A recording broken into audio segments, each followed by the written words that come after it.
সুপ্রিয় শিক্ষার্থীবৃন্দ, সবাইকে শুভেচ্ছা। এইচএসসি ভূগোল প্রথম পত্র সৃজনশীল সকল প্রশ্নের উত্তর পর্বে সবাইকে শুভেচ্ছা জানিয়ে শুরু করি। পঞ্চম অধ্যায়ের জলবায়ুর উপাদান ও নিয়ামক চ্যাপ্টার। এখানে ইতিপূর্বে আমি 10টি ক্লাস নিয়েছি, আজকে আমার 11 নম্বর ক্লাস। আজকে আমার আলোচ্য বিষয় হচ্ছে বায়ুর চাপ সম্পর্কিত। বায়ুর চাপ সম্পর্কিত ইতিপূর্বে আমি একটি ক্লাস নিয়েছি। আজকে আমি আলোচনা করব বায়ুচাপের তারতম্যের কারণ বা বায়ুচাপের পার্থক্যের যে কারণ সমূহ আছে সেগুলো নিয়ে। তার আগে আমি আমার এই ইউটিউব চ্যানেলটা সাবস্ক্রাইব করার আহ্বান জানাচ্ছি। এমডি আকবর আলী এই নামে, এই ছবিতে আমার ইউটিউব চ্যানেলটা, এই ইউটিউব চ্যানেলটা সাবস্ক্রাইব করার আহ্বান জানিয়ে আমি শুরু করতে যাচ্ছি। যাই হোক, আমি আলোচনায় আসি। প্রথমে আসি যে বায়ুচাপের তারতম্যের কারণ। বায়ুচাপ কি, বায়ুচাপ পরিমাপক যন্ত্রের নাম, ইত্যাদি ইত্যাদি যে বিষয়গুলো আছে সেগুলো আমি আগের ক্লাসে বিস্তারিত আলোচনা করেছি। আজকে আমি বায়ুচাপের তারতম্যের কারণ বা বায়ুচাপের যে কন্ট্রোলিং যে ফ্যাক্টর গুলো আছে সেগুলো নিয়ে আলোচনা। পৃথিবীর বিভিন্ন স্থানে নানা কারণে বায়ুচাপের তারতম্য হয়। সে কারণগুলো হলো: 1 নম্বর, বায়ুতে উষ্ণতার তারতম্য। বায়ু উত্তপ্ত হলে প্রসারিত হালকা হয়ে উপরে উঠে যায়, ফলে বায়ুর ঘনত্ব চাপ কমে, অর্থাৎ বায়ুর উষ্ণতা বাড়লে বায়ুর চাপ কমে। অন্যদিকে বায়ুর উষ্ণতা কমে গেলে বায়ু আয়তনে সংকুচিত হয়ে ভারী হয় এবং বায়ুর ঘনত্ব বেড়ে যায়, ফলে বায়ুর চাপ বৃদ্ধি পায়। অর্থাৎ উষ্ণতা বায়ুর চাপের মধ্যে বিপরীত সম্পর্ক দেখা যায়।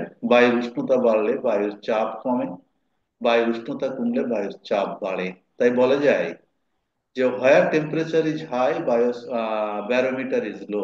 নিরক্ষীয় অঞ্চলে উষ্ণতা বেশি, ফলে বায়ুর চাপ কম হয়। আমরা এখানে বুঝলাম যে সাধারণত বায়ুর তাপমাত্রা যদি বেড়ে যায় সেখানে নিম্নচাপ সৃষ্টি হয়। এই যে নিরক্ষীয় অঞ্চল, এখানে সূর্য লম্বে কিরণপাত করে, এখানে বায়ু হালকায় উপরে উঠে যায় এবং নিম্নচাপের সৃষ্টি হয়। আবার যদি আমরা মেরু অঞ্চল বা উত্তর মেরু, দক্ষিণ মেরু এই অঞ্চলগুলোতে যাই, তাহলে আমরা পৃথিবীর এখানে কি দেখতে পাই? এখানে তাপমাত্রা কম থাকে, বায়ুর ঘনত্ব বেশি থাকে, ফলে এখানকার উপর থেকে বায়ু নিচের দিকে চাপ দিতে থাকে অথবা উচ্চ চাপের সৃষ্টি হয়।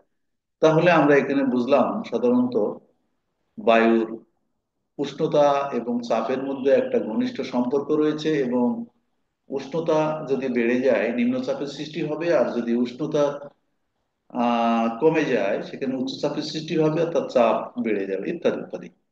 জলীয় বাষ্পের তারতম্য আর একটা পয়েন্ট যদি আমরা আলোচনায় আসি। বায়ুতে জলীয় বাষ্পের পরিমাণ বায়ুচাপ নিয়ন্ত্রণ করে।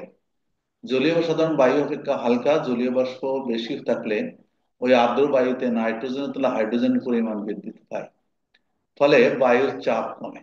এই কারণে বর্ষাকালে বায়ুর চাপ কম হয়। উভয়ের মধ্যে ব্যস্তানুপাতিক সম্পর্ক বিদ্যমান। উদাহরণ: শীতকালে বায়ুর চাপ বেশি হয় যেহেতু বায়ুতে জলীয় বাষ্প থাকে না, শুষ্ক বায়ু। অন্যদিকে বর্ষাকালে জলীয় বাষ্প বেশি থাকায় বায়ুর চাপ কম হয়। এখানে একটা জিনিস আমরা বুঝলাম যে সেটা হচ্ছে জলীয় বাষ্পের তারতম্যের কারণেও কিন্তু বায়ু চাপের পার্থক্য হয়, বায়ু চাপের তারতম্য হয়। আমরা সাধারণ কিছু বায়ু প্রবাহের কিছু নিয়ম আছে।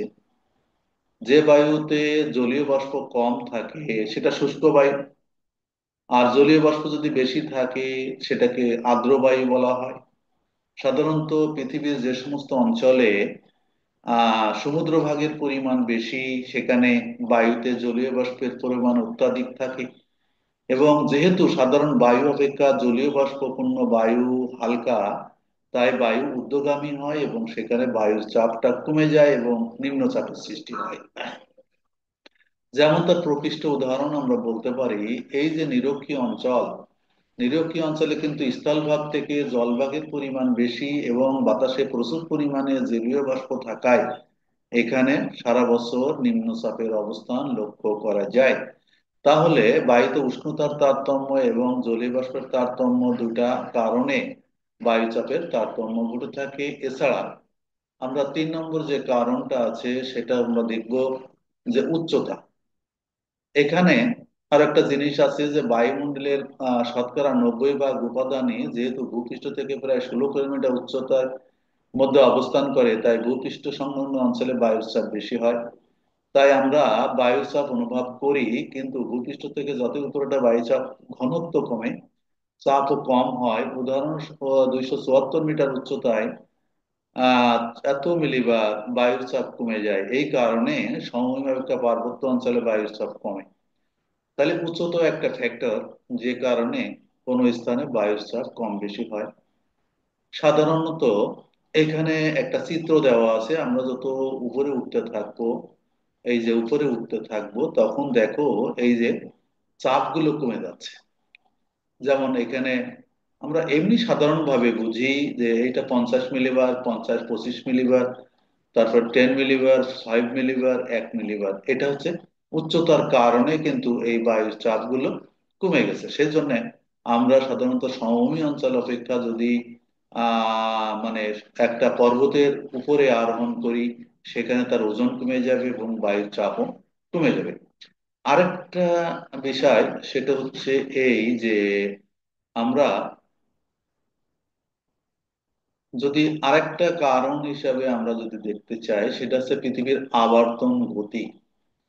পৃথিবীর আবর্তন গতির জন্য কোরিলিস বলে কেন্দ্রমুখী এবং কেন্দ্র বহির্মুখী সৃষ্টি হয়। কেন্দ্র বহির্মুখী বলে সেন্ট্রিফিউগাল ফোর্স প্রভাবে বায়ু ছিটকে বাইরের দিকে চলে যেতে চায় এবং সে কারণে বায়ুর চাপের তারতম্য হয়। উদাহরণস্বরূপ, নিরক্ষীয় অঞ্চলে পৃথিবীর আবর্তন বেশি বলে এই যেমন নিম্নচাপ পরিলক্ষিত হয়, তেমনি উভয় মেরু অঞ্চলে আবর্তন বেগ কম হওয়ায় বায়ুর উচ্চচাপ পরিলক্ষিত হয়।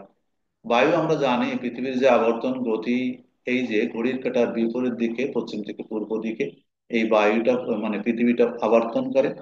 আবর্তনের গতিবেগ কিন্তু আমাদের এই যে নিরক্ষীয় অঞ্চলে সবচেয়ে বেশি, কারণ সমগ্র পৃথিবী যখন ঘোরে এবং যেখানে ব্যাসটা বেশি বা ব্যাসার্ধটা বেশি, সেটাই কিন্তু পরিধিটা যেখানে সেখানেই কিন্তু মানে বাতাসের কি বলা যাবে, সেখানে পৃথিবীর গতিবেগ বেশি হবে। যেখানে গতিবেগটা বেশি থাকবে সেখানে কিন্তু নিম্নচাপের সৃষ্টি হবে, এবং গতিবেগ যেখানে কম থাকবে সেখানে উচ্চচাপের সৃষ্টি হবে। এই কারণে আমরা নিরক্ষীয় অঞ্চলে যেহেতু পৃথিবীর আবর্তন গতিবেগ সবচেয়ে বেশি, সেজন্য এখানে সাধারণত বায়ুর চাপ চাপ উচ্চ নিম্নচাপ, আর এখানে বায়ুর এই যে পৃথিবীর আবর্তন গতিবেগ খুব কম, কাজেই এখানে কি হয়, এখানে উচ্চ উচ্চ চাপের অবস্থান লক্ষ্য করা যায়। যাই হোক, আমরা আরো একটা জিনিস বুঝলাম যে পৃথিবীর আবর্তন গতির কারণে কিন্তু বায়ুর চাপের তারতম্য ঘটে। আরেকটা পয়েন্টে আমরা যদি আসি, সেটা হচ্ছে যে বায়ুমণ্ডলের ঘনত্ব বা গভীরতা। বায়ুমণ্ডলের ঘনত্ব গভীরতা বলতে আমরা কি বুঝি? সর্বত্র সমান নয়। পৃথিবীতে যে স্থানে বায়ুমণ্ডলের ঘনত্ব গভীরতা বেশি সেখানে বায়ুর চাপ অপেক্ষাকৃত বেশি, অপরদিকে কম ঘনত্ব বা গভীরতা কম গভীরতা স্থানে বায়ুর চাপ কম হয়। উত্তর ভারতের সমভূমির চেয়ে তিব্বত গভীরতা ও ঘনত্ব কম, এজন্য এই অঞ্চলে বায়ুর চাপও কম। তাহলে বায়ুমণ্ডলের ঘনত্ব এবং গভীরতার কারণেও কিন্তু কোনো স্থানে বায়ুর চাপের তারতম্য ঘটে। এবার আসো বায়ুমণ্ডলের গঠনকারী উপাদানের উপরে নির্ভর করে সাধারণত বায়ুর চাপ কম বেশি হয়ে থাকে। যেসব স্থানের বায়ুতে ধূলিকণা, বালুকণা, কার্বন কণার মতো ভারী উপাদান থাকে সেখানে বায়ুর চাপ অধিক হয়। বায়ুমণ্ডলে যে উপাদানগুলো আমরা পাই তার মধ্যে ধূলিকণা থাকে, বালুকণা থাকে, কার্বন কণা থাকে, এগুলো যেখানে থাকে এগুলো কিন্তু ভারী উপাদান, সেখানে বায়ুর চাপ অধিক হয়। আবার হাইড্রোজেন, হিলিয়াম, ওজোন প্রভৃতি হালকা গ্যাসের আধিক্যযুক্ত অঞ্চলে বায়ুর চাপ কম হয়। এটাই স্বাভাবিক। তাহলে আমরা যেখানে বায়ুর উপাদানগুলোর ওজন বেশি থাকবে, ঘনত্ব বেশি থাকবে, সেইগুলো যেখানে যে স্তরে থাকবে সেখানে বায়ুর চাপ সাধারণত সেখানে বায়ুর চাপ অধিক হবে, আর যেখানে কম থাকবে সেখানে বায়ুর চাপ কম হবে। সমুদ্র এবং স্থলভাগের বিন্যাসও এই বায়ুচাপের তারতম্যে গুরুত্বপূর্ণ ভূমিকা রাখে। পৃথিবীপৃষ্ঠে জলভাগ ও স্থলভাগের বিন্যাস বা বন্টনে বায়ুচাপ অনেকটা নির্ভর করে। সমুদ্রের উপর দিয়ে যে বায়ু প্রবাহিত হয় সেই বায়ু সাধারণত আর্দ্র হালকা হয় এবং বায়ুর চাপ কম থাকে। অন্যদিকে স্থলভাগের উপর যে দিয়ে যে বায়ু প্রবাহিত হয় তা শুষ্ক ও ভারী হয়, ফলে তার চাপও অধিক থাকে। এখানে একটা চিত্র আমরা দেওয়ার চেষ্টা করেছি, এটা সমুদ্র, এটা স্থলভাগ। আমরা জানি জলীয় বাষ্পপূর্ণ বায়ু সাধারণত হালকা হয় এবং সেখানে চাপ কম থাকে, এবং স্থলভাগে যে বায়ু সাধারণত শুষ্ক বায়ু প্রবাহিত হয়, এই শুষ্ক বায়ু সাধারণত এখানে উচ্চ চাপের সৃষ্টি করে। তাহলে এই সমুদ্র এবং স্থলভাগের বিন্যাসের কারণেও সাধারণত বায়ুচাপের তারতম্য ঘটে থাকে। এবার লাস্ট, অভিকর্ষ স্টান, এই পয়েন্টটা যদি আমরা আলোচনা করতে যাই, সেখানে আমরা দেখি যে অভিকর্ষ স্টান বায়ুচাপের তারতম্যের কারণ হিসেবে ধরা হয় পৃথিবীর যে স্থানে কেন্দ্রে যত নিকটবর্তী সেই স্থানে অভিকর্ষ স্টানের প্রভাব ততই বেশি। পৃথিবীর অভিগত গোলাকৃতি হওয়ার কারণে মেরু অঞ্চলে বায়ুর চাপ বেশি এবং নিরক্ষীয় অঞ্চলে বায়ুর চাপ কম হয়। এই যে নিরক্ষীয় অঞ্চল যেটা, সেখানে বায়ুর চাপ কম, মেরু অঞ্চলে বায়ুর চাপটা বেশি হয়। তাহলে এই যে অভিকর্ষ স্থান, এর কারণেও কিন্তু বায়ুচাপের তারতম্য ঘটে। যাই হোক, একটু ভিডিওটা বড় হয়ে গেল, তারপরেও আমি এটা বড় প্রশ্ন আকারে অনেক সময় চলে আসে, সেজন্য সকলকে অসংখ্য ধন্যবাদ জানিয়ে আমি আমার আলোচনা এখানে শেষ করছি। আল্লাহ হাফেজ।